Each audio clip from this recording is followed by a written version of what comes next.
for being here. We're going to get things kicked off. As I said before, I'm the father of the bride, so I get to make the first speech. I've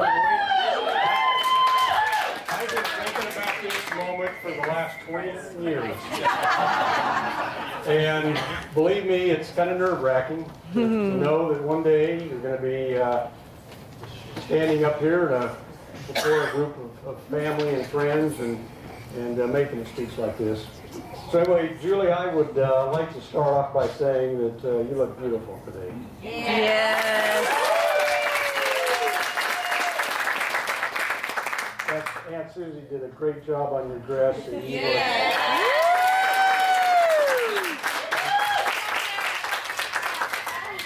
Susie, make sure everybody knows who you are. What counts is a beautiful subject. You're taking dress orders, right? No? Okay. Just for my favorite.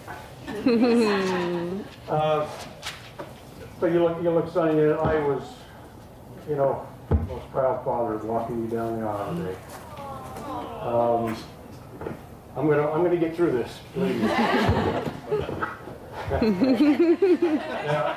Grandma and Grandpa Rennie, or Grandma and Grandpa Rogers and Grandma Rennie are no longer with us. Grandpa Rennie could make the trip down, but you got to know that they're with us today, and they're also very proud of their beautiful granddaughter. So, anyway, again, very proud, very, very happy to have walked you down the aisle. I'm glad we got to this point in your life, and we'll talk about that a little bit, Charlie. She's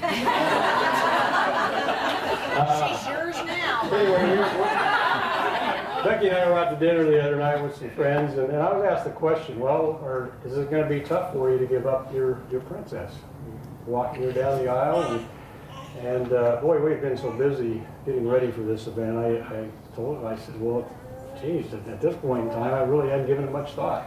There's just so much going on, just planning and so on. But I said, I'm sure that sometime between now and March 19th, it's going to hit me.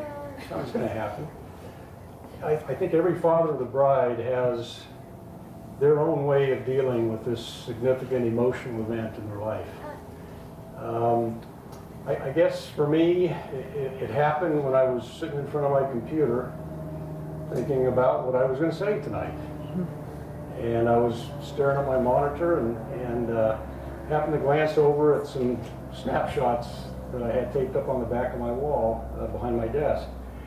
And they were snapshots of the kids at different ages growing up, some family vacation pictures.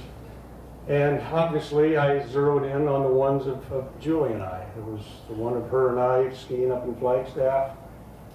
She was probably about 3 years old. We started all three of our kids out pretty young skiing, but I remember I was in my snowplow position, and she's got her little baby skis about that long on just between my legs, and I'm holding on under her arms, and we just go skiing, and she had a great time. Every once in a while, her skis would hit the ground, and so she really considered herself a skier. The next picture I came to was one of her and I at a father-daughter banquet. She was probably about 9, 10 years old. Remember that? Another special time. Each time I got to one of these pictures, I had to think about that time in her life, what was happening, and the event kind of reminded me of that. The next one, she's giving me a big old bear hug on a trail somewhere. I don't know where. You must have been about 17, 18. So we were on a family vacation.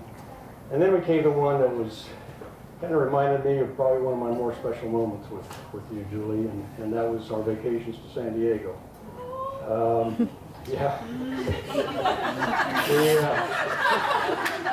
It became kind of a family tradition for 4 or 5 families in the neighborhood, including the Austins over here, to make our yearly trek to San Diego. I think the third week in July. We were affectionately known as Zonies to the locals over there. We would all pile in our vans and head over and invade them for summer vacation.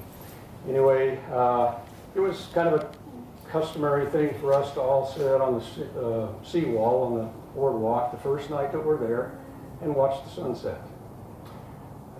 So this was probably about the second or third year that we'd gone. We started when Julie was in diapers, but this particular trip, she was probably 2.5, 3. Like I say, she was just becoming aware of her environment at that cute age. So I'm bundled up with her, and we're watching the sun slowly sink into the ocean. It's a beautiful night. The sun is in full bloom, basically, no clouds. And as the sun just turned fiery red, dropped into the ocean out of sight, I looked down at her, and she looked up at me, and in a voice that was very soft and with wonderment and anticipation in her eyes, she said, "Daddy, do that again."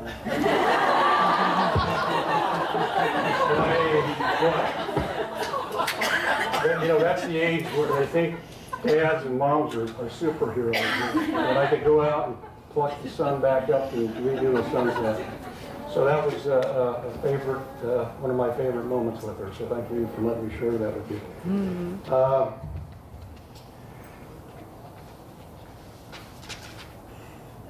I remember, you know, when Julie was growing up, she was what Becky and I considered a low maintenance child. She was really no trouble, didn't see trouble. She did everything that we asked her to do. She got good grades in school. She was social, had a lot of friends, participated in sports, and so we really enjoyed having her around, as we did our other.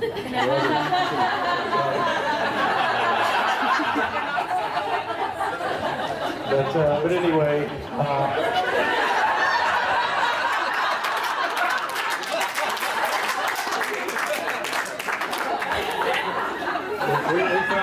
We felt it is.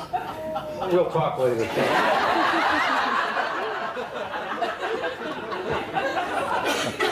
But anyway, she would always, in our minds, seem a little bit more mature than her years. And it really started out in junior high, then into high school and college. She's the type of person she's driven. She sets goals and objectives for herself, and then, boy, look out, she does whatever she can to make that goal. I guess kind of a side story to that is when we moved into this house back in 2000, she was just starting junior high, 7th grade, right? And that was before we had the pool and the patio put on. All we had was a big little grass patch back here. And we did put the pool and patio in the first year or so we were here. And I'm not sure if it was after that or before, but we were out in the backyard, and she made the comment. She says, "You know, Dad, I'm going to get married back here." And so when she got engaged this last year, I said, "Okay, Julie, where would you like to have the wedding?" And she said, "Well, Dad, you know, in your backyard." I thought you already had it all mapped out. So anyway, she from that point, when she was in 7th grade, again, it's the way she is. She'll set her mind to something, and boy, look out, it'll get in the way. So anyway, you know, you always make great life decisions. We are very proud of you for the accomplishments that have come before you and where you are today, with a successful career, what have you. But that was my way of dealing with today, I guess, was looking at those photographs, remembering back to those times at different ages. But tonight's really not about the past, it's about the future, and the future for Julie and Charlie. You know, we couldn't be more thrilled to have Charlie as a son-in-law. We had the great opportunity to get to know him over the last 3 years, and we feel very fortunate. We think you guys were made for one another. You have the same values. You know, I don't see anything but good things coming out of this union. And I think your close family members and family friends hopefully see the same thing. So, Charlie, I'd like to formally welcome you to the family. You know, it's been great, like I say, knowing you. This is tough. I'm going to get through this. Bear with me here. it's tough to lose your only daughter. But I feel very good that I'm losing her to you, basically. And I think, as she told me, you're not losing your dad. You know, you're gaining a son-in-law, and he's Charlie. And I said, yeah, you know, it's a plus.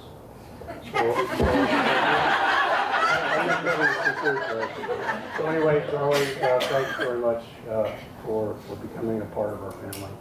I would like to raise my water bottle or glass, whatever you have, and toast the bride and groom.